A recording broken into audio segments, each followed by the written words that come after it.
virgin land would soon be violated. It was a divine doctrine that the civilized would be given the opportunities provided by nature. Year by year, the farmers who lived on soil whose returns were diminished by unrotated crops were offered the virgin soil of the frontier at nominal prices. Their growing families depended more on lands, and these were dear. The competition of the unexhausted, cheap, and easily tilled prairie lands compelled the farmer either to go west and continue the exhaustion of the soil on a new frontier, or to adopt intensive culture.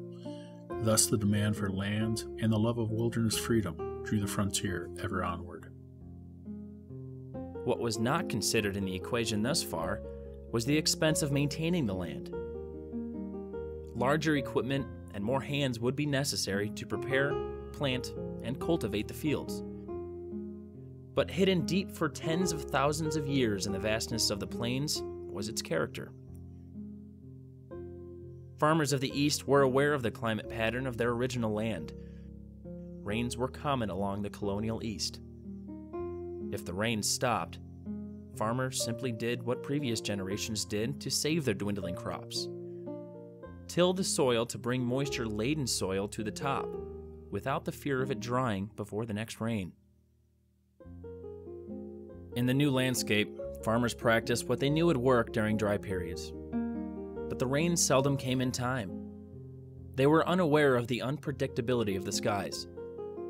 So they resorted to what they did in the East by tilling deeper to bring the much-needed moisture to the roots of their crops. The result was devastating. Their method from the East failed. The relief they believed would come never did. Eventually, the rains came back. Relief returned, and fear subsided. But for how long?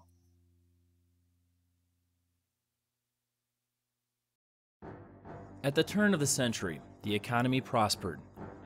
Industry provided evidence of growth. Cities boomed with success. The vast lands of the Great Plains were developed to supply the demand of urbanites, clearing the grasses from the fertile soils below.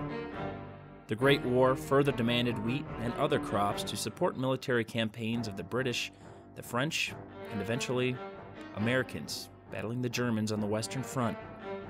Because of the demand, crop prices were at their highest. Farmers finally reaped the benefits of the land. More land was needed to supply the elevated demand. Technology made it possible. Teams of horses turned into mechanized creatures tearing through the earth. More land than ever before could be converted into fields. The future was golden. But looming behind the happiness of the farmer's success was a disaster beyond human comprehension.